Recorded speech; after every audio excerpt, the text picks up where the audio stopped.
Olá, sejam bem-vindos a todos e a todas que nos acompanham aqui pela web.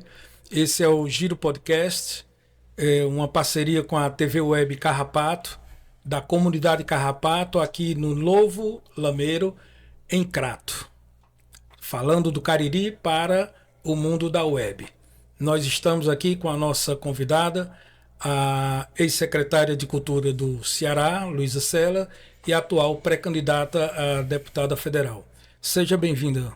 Muito obrigada, um prazer estar aqui conversando com o Giro Podcast, aqui nesse espaço, né, também da parceria com a TV Web Carrapato e conhecendo um pouco mais da cultura do Crato, das instituições culturais que articulam e defendem aqui esse território. Um prazer estar conversando com você. Olha, Luiz, aqui nós temos uma comunidade que tem uma atividade cultural muito grande, tanto é que a ONG se chama Carrapato Cultural. Eles têm maracatu, tem sempre eventos aqui que privilegiam a produção da própria comunidade. É uma comunidade de agricultores, né? E que eles já conseguiram um grande feito, que foi fazer a tramitação de de uma reserva, né, florestal aqui. Já foi a papelada já foi aprovada, está faltando só estruturar, né, burocraticamente a parte jurídica disso. Eles têm uma preocupação muito grande com a inserção da comunidade num projeto de turismo consciente, né, o chamado turismo ecológico, o turismo de base, né? E eles têm aqui, a cada 15 dias, uma feira com os moradores, né, da comunidade que comercializam os seus produtos. Eles têm um banco próprio, com moeda própria, né, que é o BCS, que é o Banco Carrapato de Sustentabilidades, e tem também um projeto de cuidados, né, aqui tem uma unidade de cuidados, em que enfermeiros, enfermeiras, médicos, eles vêm aqui periodicamente dar assistência. Mas é também uma comunidade que tem muita carência, né? Carência em todos os sentidos. Não só a questão das diretrizes, né, da política pública municipal, como também estadual. É uma comunidade que tenta, de todas as formas, ter visibilidade, né? Sair desse anonimato e participar, né, dessas trocas simbólicas que a sociedade tem e precisa, né, acontecer. Então, a ideia nossa é fazer com que a comunidade seja vista como uma potência no eixo, né, da chamada economia, né, criativa. Quando existem eventos aqui culturais, existe uma participação muito grande da comunidade em termos de venda de produtos, né, e tem sido gratificante essa luta diária, né? E aqui existe uma confiança muito grande que essas políticas públicas possam ser expandidas, né? Continuadas, principalmente continuadas, pois é visível o avanço, né, que as administrações do PT têm trazido, né, são visíveis, e principalmente no que diz respeito à parte cultural. E nós gostaríamos de saber da candidata, né, da pré-candidata, quais as bandeiras que temos para essas expansões de políticas públicas para uma comunidade como essa. Primeiro, assim, eu escutando você falar, quero assim, relatar, né, como que essa comunidade se organiza, e se organiza a partir de uma articulação de uma ONG que traz a dimensão cultural no seu nome, né, Carrapato Cultural, mas que atravessa diversos campos da vida humana, né? Então eu acho que essa experiência é uma experiência que mostra como a cultura ela é base, na verdade, para a defesa e para a construção de um modelo de convivência, de um modelo de sociedade, né? A partir do momento em que tem até um banco, né? Produz uma feira, discute o turismo, a preservação do meio ambiente nessa relação com a Chapada, né? Porque são comunidades que estão ali no entorno da Chapada do Araripe, né? Então eu acho que quando a gente fala em cultura, né, em política cultural, e a gente fala que a nossa pré-candidatura parte da cultura, é a partir dessa compreensão de que a cultura ela é uma base de organização de um pensamento sobre um modo de viver, né? E um modo de se relacionar com a natureza, um modo de se relacionar com a economia, nessa perspectiva mais solidária, né? De uma melhor distribuição de renda, onde as pessoas possam viver bem, com dignidade e ter acesso aos direitos, né? E como você muito bem colocou, tinha colocado aqui a vida social, mas essas trocas, né, de produção simbólica, né? Que a vida humana tem, né? Então eu acho muito especial perceber e conhecer uma experiência como essa, porque eu acho que reafirma esse poder de articulação, esse poder de mobilização e de apontamento de um caminho diferente do que a gente vive nesse capitalismo selvagem, né? De uma forma mais solidária de viver. E eu acho que a partir disso é que a gente traz esse elemento muito forte da importância de que as políticas públicas, também a de cultura, mas não só de cultura, sejam capazes de financiar experiências como essa, pelo potencial que tem de distribuir renda, de promover dignidade, de assegurar direitos, né? Então a gente conquistou, e eu fiz parte junto com Fabiano Piúba, com Chauí, com uma turma grande aqui do Ceará, a gente conquistou esses investimentos que estão sendo possíveis de acontecer agora no Brasil, num momento muito difícil, onde a cultura brasileira era atacada frontalmente, né, no governo de Bolsonaro, que não só destruiu o Ministério da Cultura, mas criminalizou os artistas, criminalizou a cultura brasileira, e nós conquistamos a Lei Aldir Blanc, a Lei Paulo Gustavo e a Política Nacional Aldir Blanc, que hoje irriga, né, a cultura brasileira com 3 bilhões por ano, chegando a todos os municípios brasileiros e a todos os estados também do nosso país. Isso é histórico, isso nunca tinha acontecido. Nós temos municípios no Ceará que executaram política pública de cultura pela primeira vez com a chegada desses recursos, e eu tenho muito orgulho de dizer que junto ali com o time do Brasil ajudamos a escrever essa lei, brigamos por ela, né, num momento muito difícil do nosso país. Mas a gente sabe que ainda, até por essa característica, a cultura, o Ministério da Cultura tem 40 anos. Desde que ele foi criado e destruído 3 vezes.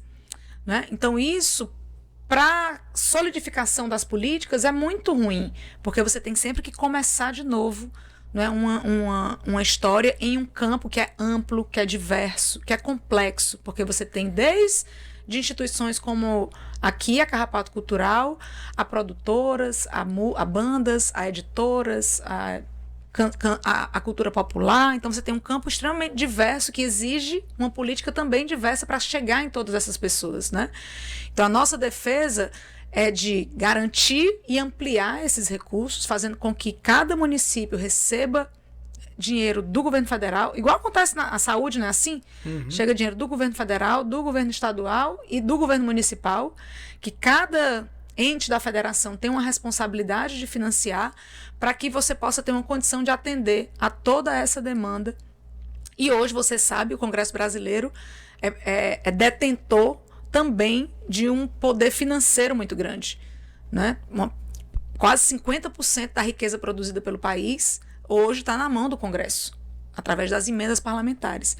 E muito pouco ou quase nada disso tem sido investido na cultura, né? Então, o nosso compromisso vem também de garantir a manutenção e a ampliação dessas políticas que nós conquistamos e que, se a gente não renovar, ela termina daqui a 2 anos, né? Porque a Política Nacional de Blanc, ela tem parcela esse ano e mais 2 anos, se ela não for renovada, ela acaba. A gente não pode deixar isso acontecer. Então, a renovação e a ampliação dessas políticas, como também um compromisso de um futuro mandato, né, com o fortalecimento e o financiamento dessas experiências de base comunitária, que se articulam com movimentos sociais, que se articulam com movimentos populares de cultura e que garantem, por exemplo, uma experiência como essa, que precisa ter mais visibilidade, ter mais condição de acontecer, né? Então, essa é a nossa intenção nessa caminhada, né? De conhecer, de firmar compromissos e parcerias, e a gente conquistando a vitória, né? De honrar com isso e fortalecer essas experiências que tem no Ceará inteiro e que são super potentes e que ainda acessam uma parcela muito pequena da riqueza produzida no nosso estado. Infelizmente. É bom demais a gente ouvir isso de uma pessoa que atua, né, como gestora de uma área que é estigmatizada, né? A cultura é sempre vista pela maioria dos políticos como aquela pasta que você tem que fazer um favor, você tem que fazer uma caridade. E é bom demais entendermos, né, uma visão como a sua de que a cultura ela é viável economicamente, socialmente, pedagogicamente, né, que a cultura é de fato isso. Tanto é que a negligência na questão cultural pelo governo de Bolsonaro tem criado um cenário, né, de decadência moral, intelectual, de agressividade, de situações bem espúrias, né? E é muito gratificante ver uma pessoa que trabalha com isso na representatividade pública e que tem essa visão, uma visão civilizada sobre cultura, né? Nem precisa ser intelectualizada, mas que tenha mesmo a visão de que a cultura ela é viável e ela é fundamental, né? Ela é um instrumento fundamental para... E a gente nota que houve um avanço muito grande, né, com as duas leis, e que esse acesso, né, ele foi garantido e em muitos casos os editais eles garantiram uma democratização, mas ainda nós temos uma dificuldade muito grande, que é o processo de burocratização da lei, não é? Para poder garantir o uso adequado da verba, não é? Essa burocracia ela existe para que esse recurso ele seja aplicado de fato como deve ser aplicado, mas isso acabou criando um arcabouço de vacância ali dos artistas que não têm esse conhecimento, não são, digamos assim, alfabetizados digitalmente, e muito menos tem a compreensão de editais que às vezes eles são feitos com linguagens rebuscadas, extremamente técnicas, com exigências que muitas vezes fogem até da compreensão do artista, que acaba tendo que dividir aquela verba que viria para ele com uma pessoa que é profissional, aquele projetista que tem o hábito com aquela linguagem e tal. Qual seria o caminho para que houvesse essa melhora, uma vez que já houve uma melhora considerável? Esse desafio da burocracia é sempre uma questão trazida, de fato, quando a gente abre o diálogo com a classe artística, com os trabalhadores, trabalhadoras. É uma questão que sempre vai existir, porque é isso, o acesso ao recurso público ele vai ter que ser mediado por mecanismos, né, de controle, proteção, de investimento, onde que esse recurso está sendo investido, a prestação de conta, a documentação que precisa ali ser apresentada para saber se aquele projeto, aquela pessoa tem alinhamento com a finalidade daquele fomento, né, daquele investimento. A gente vem num movimento de simplificação. Essa simplificação ela exige alterações na lei, porque, em geral, essas exigências estão colocadas nas leis. Então, eu, por exemplo, enquanto secretária, né, que fui, não podia simplesmente desconsiderar e transformar aquilo. Então, a gente passou por alterações significativas da legislação e recentes. Então, tem um processo também de implantação disso, da própria estrutura da secretaria, se alterar os sistemas, né? Então tem ali um processo de simplificação das prestações de conta, que sai daquela controle mais de procedimento e vai para um controle de relatório de execução de objeto, né? Então isso tudo já veio acontecendo.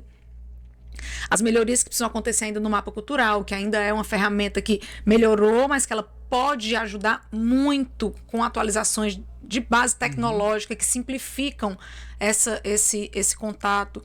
A Secretaria da Cultura começou a utilizar a ideia dos editais em linguagem simples, com recursos de acessibilidade, porque você traduz um pouco o juridiquês, né? Que às vezes até para a gente que é gestora, que está acostumado com aquele linguajar, é difícil, porque quando vai muito para o campo técnico, né? Isso dificulta mesmo o acesso das pessoas. E eu entendo também que pela diversidade do campo cultural, a gente precisa cada vez mais amadurecer e criar outras formas de acesso ao recurso que ainda não existem.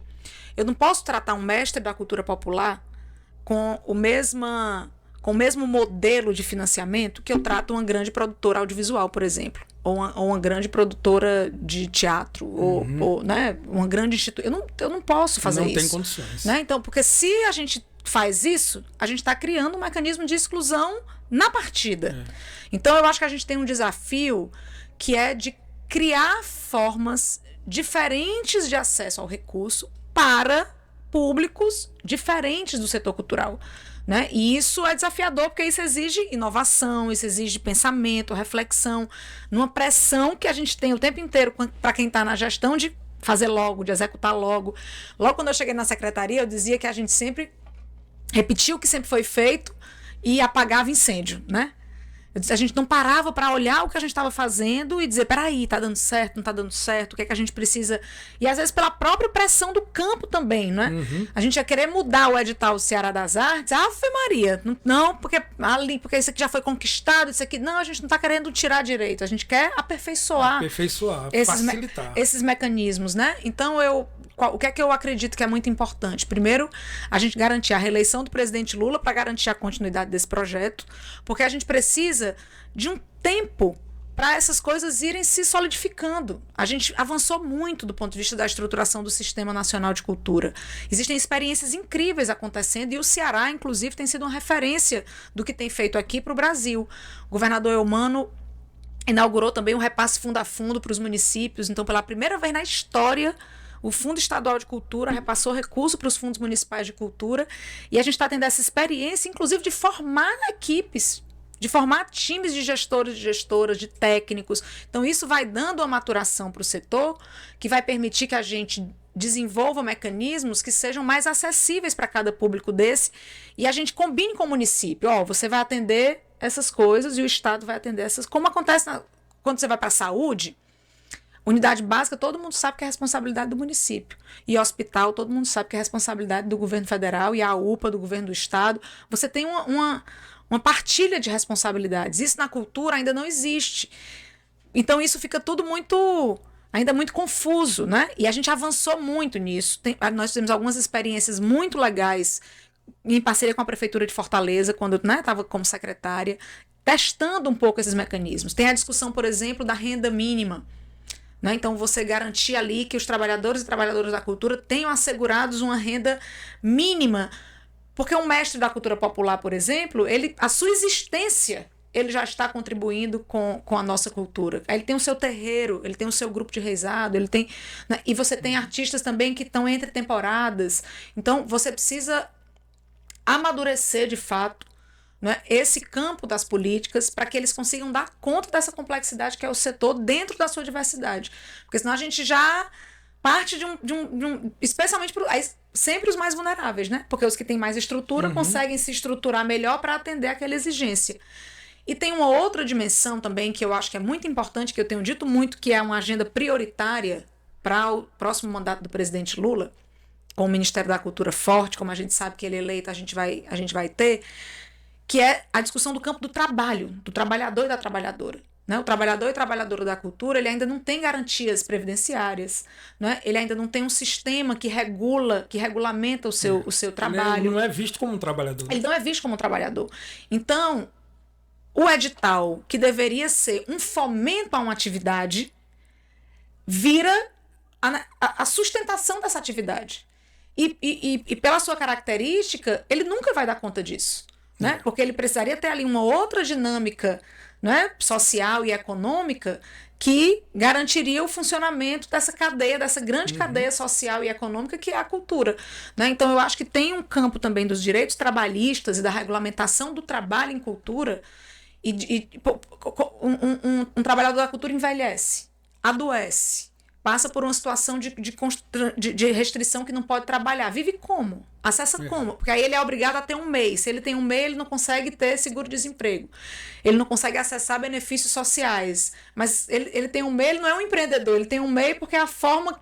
Então você cria Foi criada para ele ter acesso. Para ele ter acesso. Então você cria uma armadilha muito perigosa para o campo do trabalho na cultura, entendeu? Então eu acho que a gente teve que reerguer o Ministério da Cultura, garantir a execução das políticas para que o dinheiro voltasse a circular no campo cultural, e acho que os próximos mandatos, né, por isso que é tão importante para todo o Brasil, mas para o campo cultural que a gente está conversando aqui, é muito importante essa continuidade do projeto, porque eu acho que é um momento de se amadurecer nesse sentido, entendeu? Exato. Assim, porque senão a gente vai ficar sempre nesse lugar de uma precariedade, de uma sazonalidade, de um acesso de poucos, né? Descontinuidade, não, De uma fragmentação. exatamente, que não vai dar conta da potência que é o campo cultural, né? Então, enfrentar esse debate do trabalho, do trabalhador e da trabalhadora, posicionar isso, inclusive politicamente, é muito importante para a garantia de direitos e de dignidade para essa classe,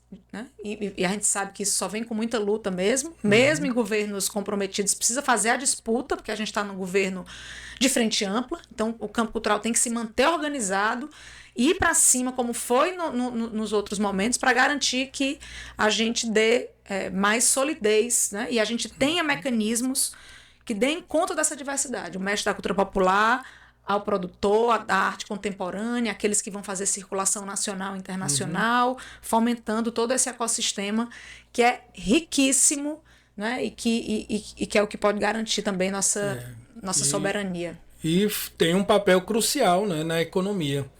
Agora, você tocou num assunto que é fundamental. Nós precisamos garantir, por uma questão de sobrevivência, garantir a reeleição de Lula, né? Bem como a reeleição do Elmano. Com o governo do Bolsonaro, né? Nós tivemos aí a abertura dos portões do inferno, né? É uma decadência que não tem hoje no meio político da direita e da extrema direita. A falta de vergonha em admitir que é bandido chegou assim ao extremo. Hoje você admite na cara de pau que não, eu sou bandido mesmo, e daí, não é? Como nós temos exemplos agora recentes, culminando com esse de muitos partidos, muitos líderes, né, da extrema direita, nutrindo a esperança de que os Estados Unidos façam uma invasão, né, ao Brasil, que é para poder eles tomarem o poder outra vez. E esse é um projeto excludente, né, um projeto de fascismo extremo que coloca em risco a população como um todo, até os adeptos a essa ideologia, né? Porque na realidade é tudo pelo orçamento, né? A tendência é se apropriar do orçamento e o povo que se lasque, né? Então a gente vê que o cenário é de desafio, né? Nós precisamos não só manter a continuidade, mas também renovar algumas mentalidades dentro da própria esquerda. Exatamente. Né? Precisamos de arejamentos, né, de administrativos que sejam mais próximos do discurso, porque você ter um discurso e não ter a praxis é uma coisa complicada. E em algumas instâncias, né, nós temos essa contradição, né? E reconectar pelo sentido que a gente está fazendo política, exato, né? Porque justificar que a estrutura política é assim, para justificar práticas a continuidade, que né? nos distanciam da nossa luta, né? De uma política a serviço, né? Do bem viver, vamos dizer assim, esvazia o sentido público e político e coletivo, especialmente, porque a política ela deveria ser uma atividade estruturalmente coletiva. Né? A partir do momento essencial, né? E a partir do momento que isso se esvai, isso vira um projeto individual, em que, por exemplo, você falando da extrema-direita, né? A extrema-direita montou uma estrutura, né, baseada na mentira, né? E no ódio. Né? No ódio, na violência, na agressividade. Com muito dinheiro envolvido para sustentar essa força que eles ocuparam, especialmente nas mídias digitais, para manter toda essa estrutura, inclusive contra nós mulheres, essa estrutura de ódio, de misoginia nas redes sociais contra as mulheres, que é um desafio a mais, que tem provocado, né, essa onda de feminicídios, por exemplo, no Brasil. Está tudo ligado, né? E construir política a partir disso para estar no poder e, como você colocou, se apropriar da riqueza do Brasil em seu próprio benefício, no benefício do seu próprio grupo. Tá aí o escândalo do Banco Master, com praticamente todos eles envolvidos, né? E muito dinheiro. Um dinheiro que ninguém sabe nem. É. Eu digo assim, são quantos zeros, né? Porque a gente não, a gente não consegue nem escrever o tanto de zero dos bilhões, né? Tirado de aposentado. Pelo amor de Deus. Então, assim, é de uma pobreza, não é? Imensa. Política imensa, né? E a gente decadência, né? Então a gente não pode. A disposição de estar nessa luta tem a ver também com isso, né? Assim, de como é que você disputa esse espaço, renova, mantendo a firmeza nas práticas, né? Que constrói uma política com aquilo que a gente acredita, né? Não cedendo para a pressão dessa estrutura, para ser um agente de combate a essa onda de mentiras e de ódio que a extrema-direita tem trazido e colocado na política, né? E assim, de uma forma muito ostensiva, né? Uma Muito. forma assim que chega a ser intimidadora em todos os sentidos, né? Eles se apropriaram de vários setores do Poder Judiciário. Eu vi agora você comentando sobre essa onda de ódio contra a mulher, não é? Eu vi no ICL, né? Estourou aí um áudio do TJ do Rio de Janeiro. Um cara, um juiz, né? Foi preso em flagrante, batendo na mulher e tal. E o próprio Poder Judiciário dizendo, o cara lá dizendo, não, fica tranquilo. Fica tranquilo que isso daí vai ser... O pré-candidato ao governo aqui no Ceará é condenado por violência política de gênero.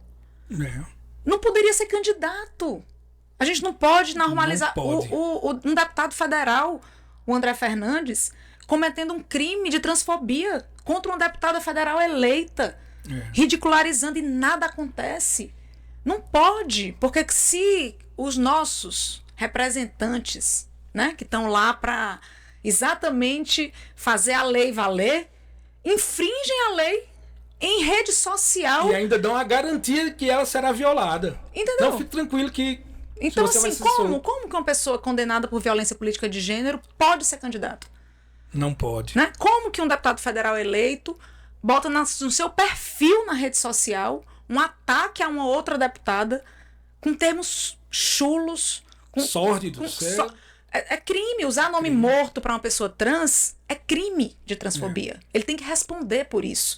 Então, enquanto de fato a estrutura política e judiciária, né, não entrar em campo para defender os nossos direitos, achar, como foi que eu ouvi uma frase muito interessante, é um fascista disfarçado de humorista. Coitado dos humoristas.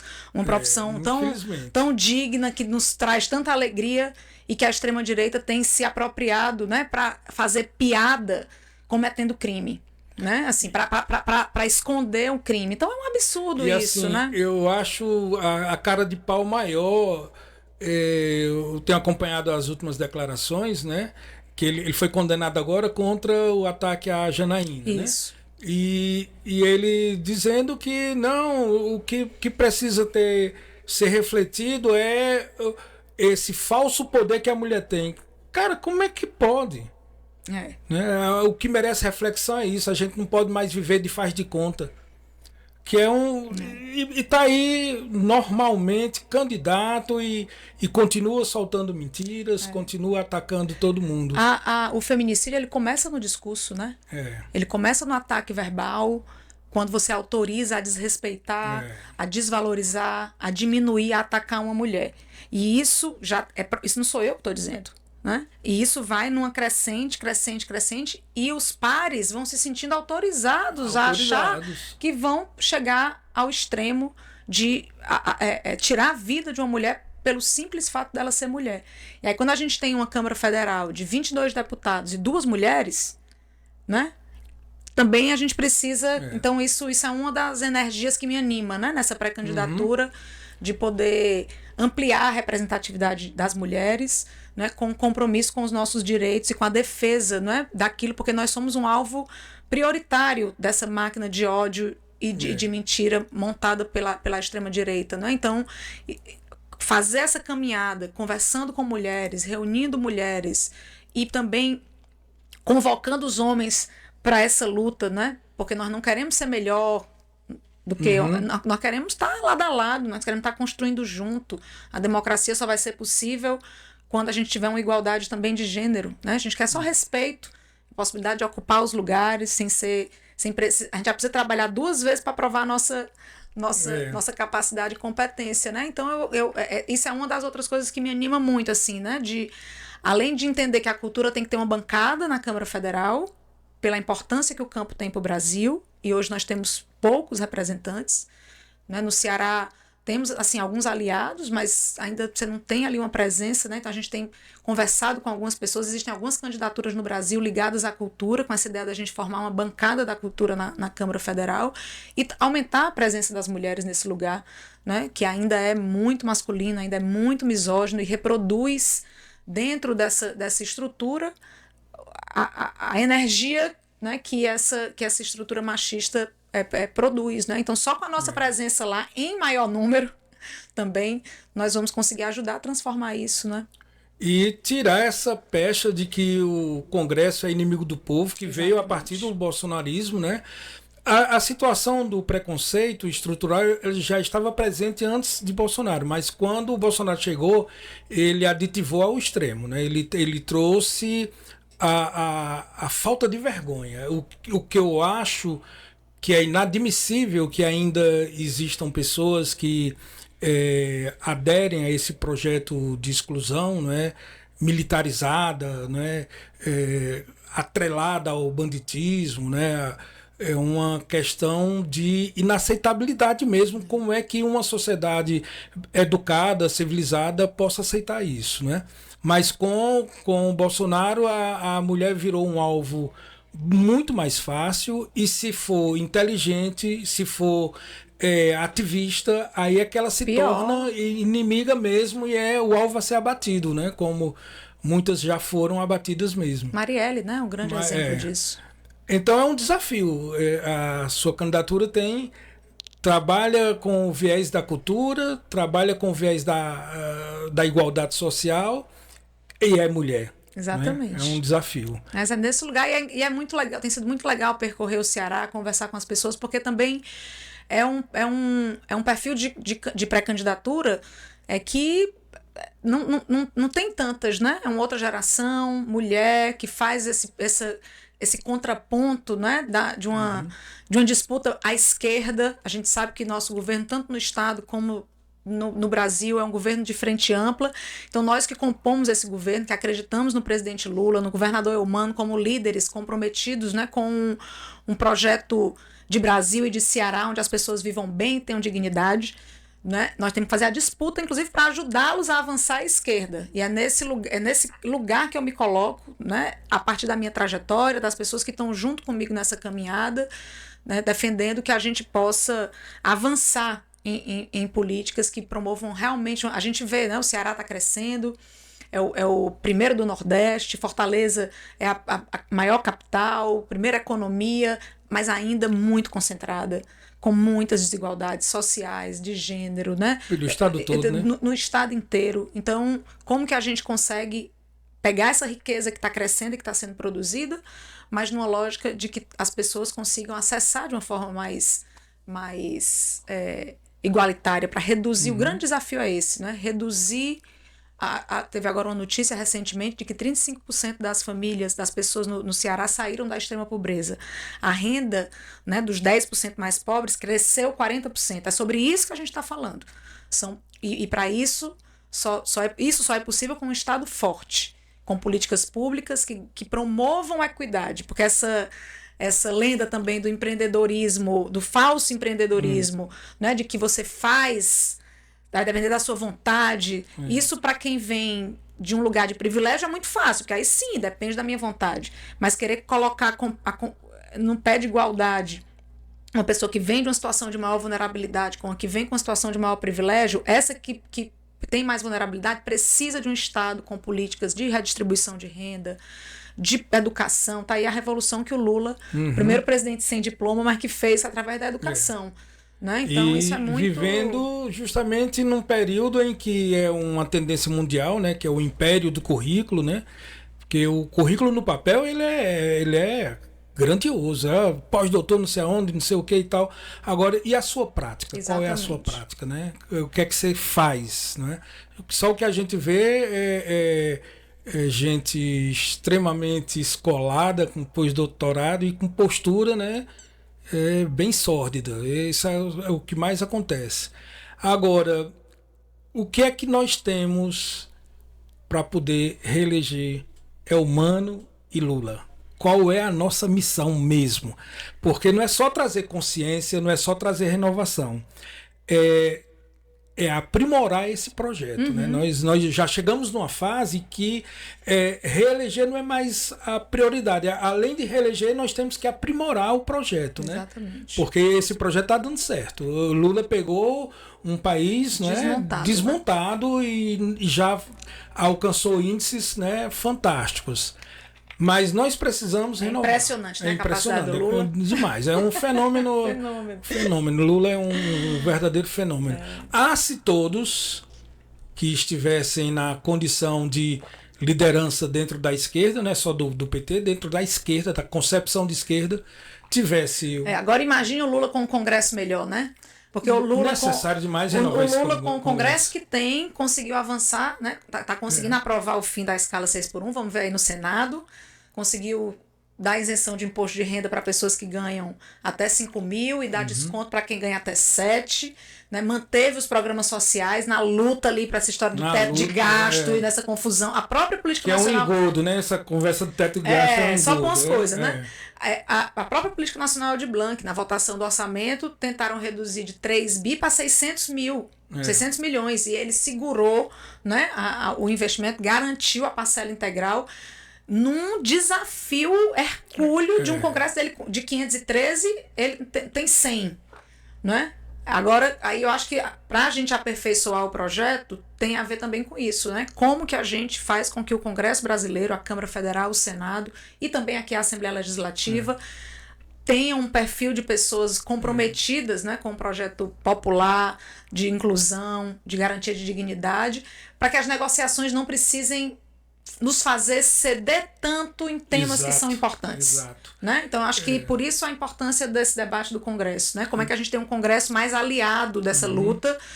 Porque é isso, nós defendemos a democracia, né? Então você acaba indo para aquele espaço ali do Congresso que você vai precisar construir mediações com uma maioria descomprometida, que não tem compromisso com essa agenda, né, que a gente defende. Então, que os movimentos sociais continuem fortes, articulados e reivindicando, porque às vezes também tem esse risco, né? Como é um governo aliado do campo popular e dos movimentos sociais, os movimentos sociais não podem... Tá aí o MST mantém sua agenda. Mantém sua agenda de defesa. Uma trajetória impecável. Impecável e garantindo a luta e as conquistas, né? É papel do movimento social tensionar, porque senão o governo... O campo da direita e da extrema-direita está muito bem articulado. O mercado financeiro está muito bem articulado para manter seus privilégios, né? E manter sua... Então, o campo popular também precisa fazer isso. Né? Então, eu acho que a reeleição do presidente Lula e do governador Eumano, melhorar a Assembleia Legislativa e o Congresso, no sentido da eleição de pessoas que têm um compromisso real com um projeto democrático e popular, e um fortalecimento e articulação dos movimentos sociais que mantenham sua agenda de luta, né, de defesa das pautas que são importantes. Citei aqui o MST pela a referência que tenham, né, e inspiração que tenham nesse movimento, mas tem muitos outros, para fazer com que a agenda avance, né, para o caminho que a gente, de um Brasil que a gente acredita, que seja de todos, de todas, que seja respeitado, né, no mundo. Né, o Lula virou, na verdade a reeleição do Lula virou uma questão não só para o Brasil, né, porque o Lula foi o único líder que peitou e que colocou o Donald Trump no lugar dele.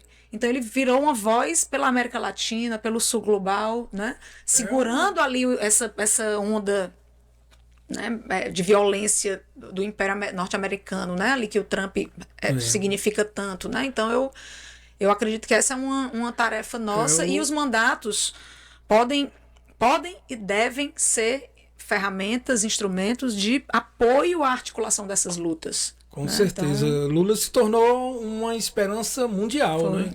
uma projeção que é insuperável, né? Lula, para mim, hoje ele é o maior político que o Brasil já teve, né? Uma pessoa que demonstra uma inteligência, uma habilidade, uma perspicácia muito atuante, né? Infelizmente estamos chegando ao final, né? Uma conversa muito proveitosa, muito boa, e eu gostaria que você deixasse aí as suas considerações finais para o povo, né, da comunidade Carrapato, para o Novo Lameiro, para o Crato, para o Cariri e para o Brasil em geral. Acho que é isso, assim, eu deixo a Secretaria da Cultura, né, com um sentimento de contribuição efetiva para o fortalecimento da cultura do Ceará e do Brasil, para me colocar nesse lugar de militância e de diálogo e articulação, né, com as pessoas para a defesa de um projeto, né, do qual eu faço parte, do qual eu acredito, né, e defendo como importante para o nosso país e para o nosso estado, e que tenha, claro, a cultura como uma base muito fundamental, como vocês fazem aqui, né, na comunidade, a partir dessa experiência, que pode ser fortalecida e replicada para outros lugares. Então é nessa intenção que eu tenho vindo, conversado com as pessoas, reunido, né, para fortalecer essa agenda, né, de um Brasil para todas as pessoas, de um Brasil que respeite a diversidade, que seja democrático, né, que se respeite no mundo, e que a gente possa ter uma caminhada onde a dignidade, o bem viver e a alegria, porque eu tenho dito que a alegria é uma das coisas mais importantes que existe, seja um direito das pessoas, né, e que a gente possa fazer o nosso Brasil crescer com distribuição das riquezas, né, e com garantia de direitos. Então eu estou nessa luta, né, vou trabalhar muito para a reeleição do presidente Lula, trabalhar muito para a reeleição do governador Eumano, para a melhoria do Congresso, e se Deus quiser, tudo dando certo, a gente tendo todas essas vitórias, esperar também contribuir para o fortalecimento de iniciativas culturais, comunitárias, de educação, né, que são muito importantes para a alma também do nosso povo. A gente está precisando alimentar a nossa alma, né? E a cultura é muito, muito bom. Então, agradecer muito poder estar aqui conversando com você, né? Conversando com todo mundo que está ouvindo, né? Que vai poder ouvir um pouco essa conversa, e me colocar à disposição, né? dessa luta, desejando aí uma sorte para nós, que a gente possa ter nosso futuro, né? E um futuro que também tem rosto de mulher. Eu acho que a gente está uma política e um futuro que também tem rosto de mulher. Luísa, muito obrigado por ter atendido o nosso convite, né? Sou Marcos Leonel e esse é o Giro Podcast.